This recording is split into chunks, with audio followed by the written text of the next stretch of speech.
I was on with my good friend Kenny Trahan from the Crescent City Sports, and was on with Detillier yesterday on WWL, and was talking about this LSU team going into the season, both offensively and defensively. And this is something that we've talked about briefly here, but can touch on it a little bit more as the days continue to X off and football season gets closer, and the potential of what LSU is going to roll out here on September 1st versus USC.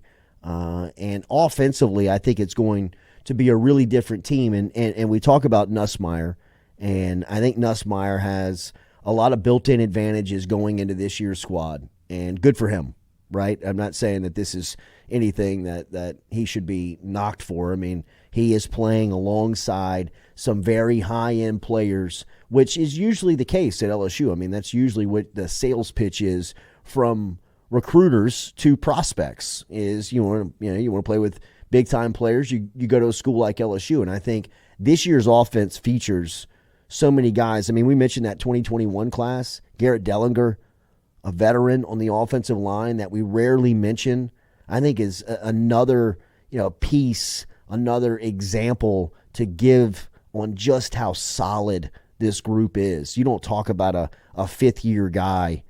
You don't talk about a guy who's played as many snaps as Dellinger did. You forget he played a lot as a freshman in that 2021 season. You had to have him. I mean, did you have to have him? I mean, he got hurt at the end of the year, and they were shooting him up. Freshman, you're the best offensive lineman that they had at the time. If you didn't have, they were at a spot where if he didn't play, I don't know if they could have trotted out 5. And now, you look at him as a third-year starter, second-year starter, third-year starter on an offensive line that features 2 top 15 tackles.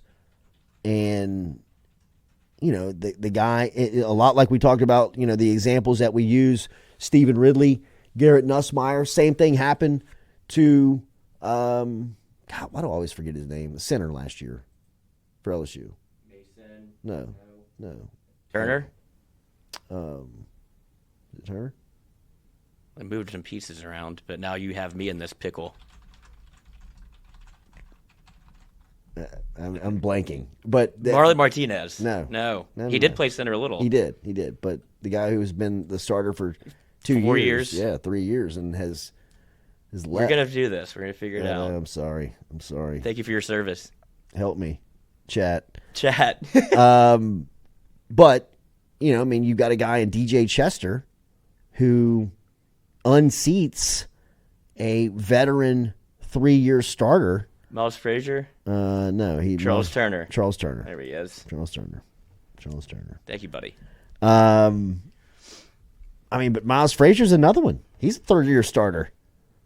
But Charles Turner did the same thing that Stephen Ridley did. He was like, guys, I've been starting here for 3 years. And they're like, yeah, well, we love DJ Chester. And there's not a guarantee that that's your job next season. And, that's the way of the world. When you recruit at a high level like that, going into your second, third year, if you're not playing, you need to be looking to get out, because there's probably somebody behind you. There's probably some young guy behind you that's coming up and taking your job. And, that's what Brad Davis has done at an incredible – I'm more excited, to be honest, to see some of these guys who have developed behind Tyree Adams, Bo Bordelon. Obviously DJ Chester. That's why you thought Miles Frazier might have been in that camp as well, but he decided to come back. But he's not only that. He held off. That's what he's like. Of course I'm coming back. I've already done. I've put my hay in the barn. He held off as a Lance Hurd last year at this time. I was for certain that Lance Hurd was going to be a part of LSU's top 5 offensive linemen by October. I knew it. I said for certain that there's no way Frazier's going to be able to hold off getting Hurd on the field And then it puts Emory Jones in a comfortable spot at guard. Now, that turned out that it didn't work. They tried it early on. They tried it, I think, against that Mississippi State where they put Emory Jones inside, put Zalance Hurd outside. And, I mean, the group just functioned better with Miles Frazier out there. And at about the midseason point, I mean, if you remember, Lance Hurd started against Arkansas because Jones was banged up at right tackle, played really well, too. Hurd's a good player, man, stud. You know what I mean? Don't ever let me try to sell you that LSU's a better team without Zalance Hurd than they would be with him on the roster. But LSU's recruited at such a high level that they can absorb it. They can take it.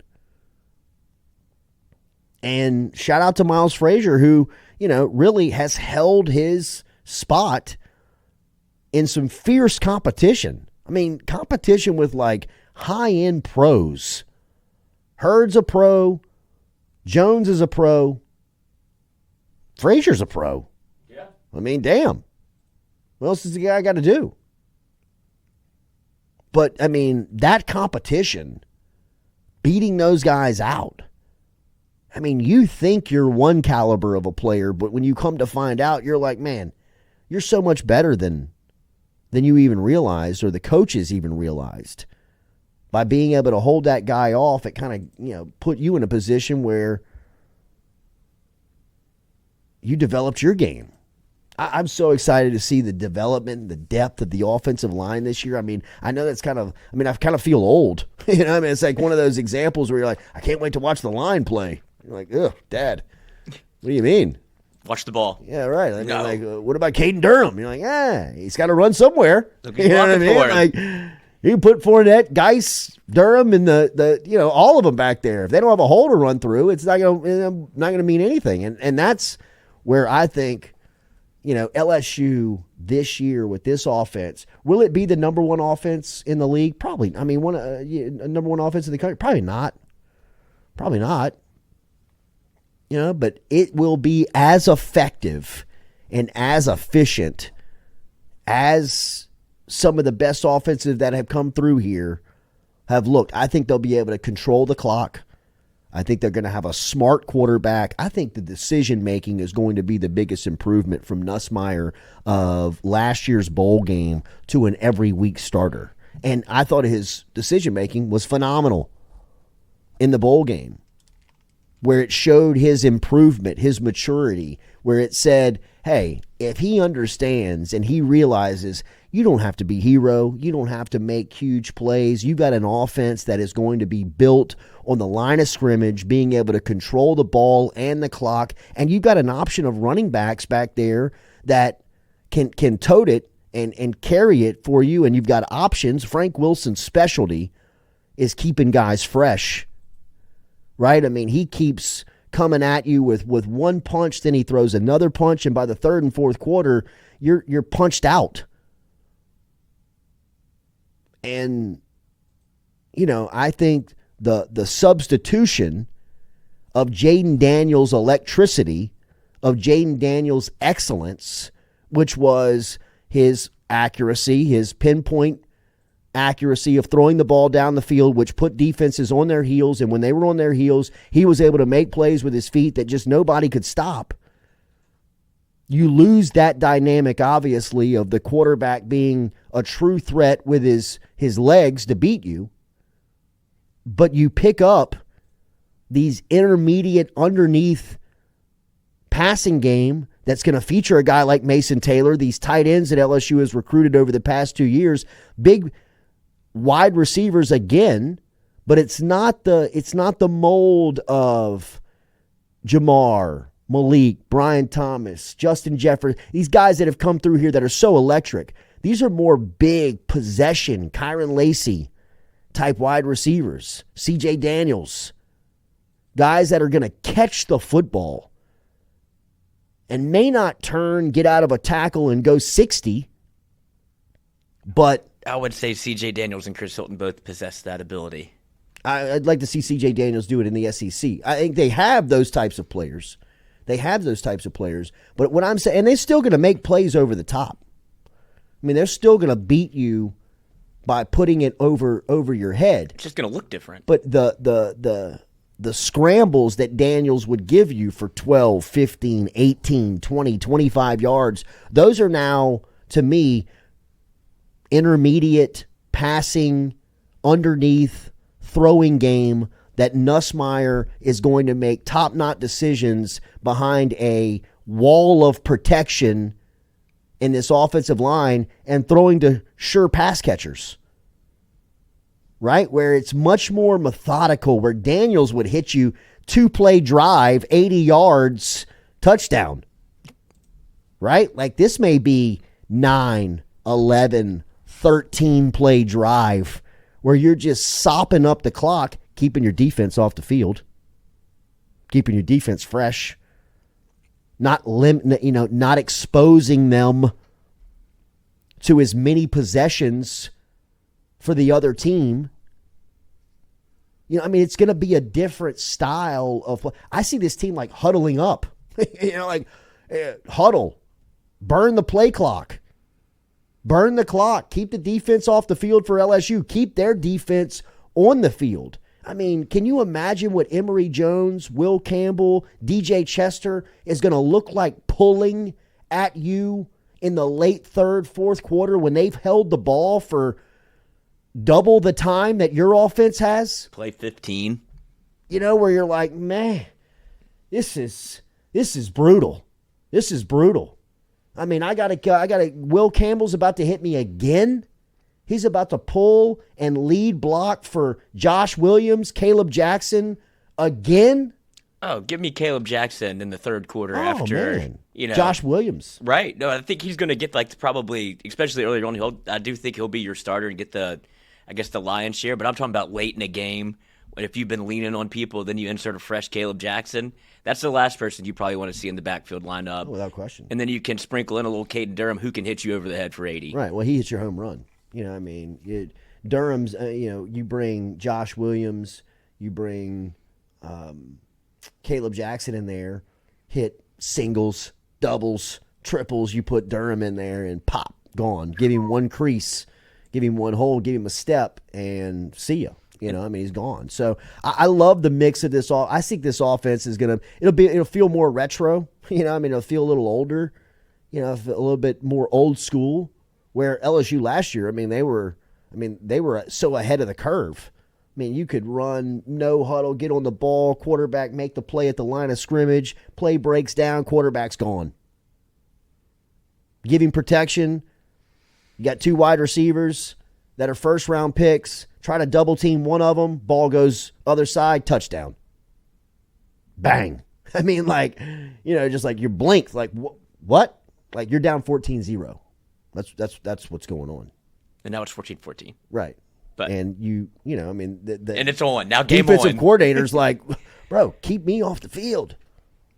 Can you burn some clock? What you want me to tell him to do? Run out of bounds? He's running past DBs. That's great problem to have, but not the problem that you face this season. Right. You saw the same thing in 2019 where LSU, obviously Dave Aranda, very accomplished defensive coordinator, now a head coach, was kind of scrambling in the same way. It's like, oh, Burrow, boys, I didn't get to get on the whiteboard yet. Like, I'm trying to fix this thing real quick. I don't have time to do it. And that's where I think it's going to be interesting to see this. You just had LSU fans that had to adjust to Jaden Daniels' style. You saw how that went in his first year as a starter, where they're screaming for him to throw the football, and then it turns into this all-world performance the next year where he's running for 1,000 yards and throwing 40 touchdowns. And now you kind of go back to the mean a little bit in terms of what the explosiveness of the offense will look like from the quarterback position. He's going to have to do it the more methodical way. But that's where I wonder if you have Sloan and Baker kind of in tandem to see what can I do. Yeah, because now you have kind of a little bit more control over the game. But that's also where Jaden Daniels threw 7 interceptions in 2 years. I think you'll get to that number this year just because, and it's not a knock on Nuss, it's just the play style in which he does. He thinks he can fit the ball into anywhere, and he's going to take some chances, and you want him to. But that's where I think LSU is probably going to have to kind of get used to that again of there's more chances than not that'll probably put one up for grabs, and it could be a turnover. Quick change to your defense. But I'm just saying, because you got so used to that was part of Jaden Daniels' game. If nobody's open, guess what? I can go get you 80 on the ground, or I can get you 30 and get out of bounds. Now Nuss says he can run. We just haven't seen it. And I believe him. Me too. He's an athlete. Right. He's a really good athlete. I don't want to discredit his athlete, but you've 4'3". got to imagine what we're talking about here. A pickup and a scramble of 7 and 8 yards is that's a nice part of his game.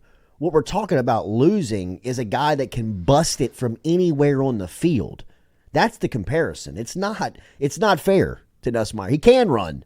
I mean, it's not like you're talking about Dan Marino back there. He's not Zach Mettenberger, where he's just, planted back there. He can move.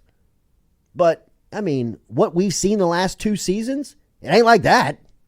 But nobody really is. I mean, that's the best running quarterback LSU's ever had for sure. I mean, outside of like people like Michael Vick and a couple of others, you're like, I mean, the guy, he could break a run and go anywhere from any place on an SEC football field. I haven't seen that. I mean, like that's not regular. Jalen Milroe can't do that. I mean, is Jalen Milroe the best runner in the league at quarterback? He can't go 80. It's just different stylistically, because he'll get you. I mean, he can run it. Yes, and you saw them change their offense an effective to that. runner. Yeah, it's but just I'm talking different. about you rarely see a quarterback that can run like that, run like a tailback.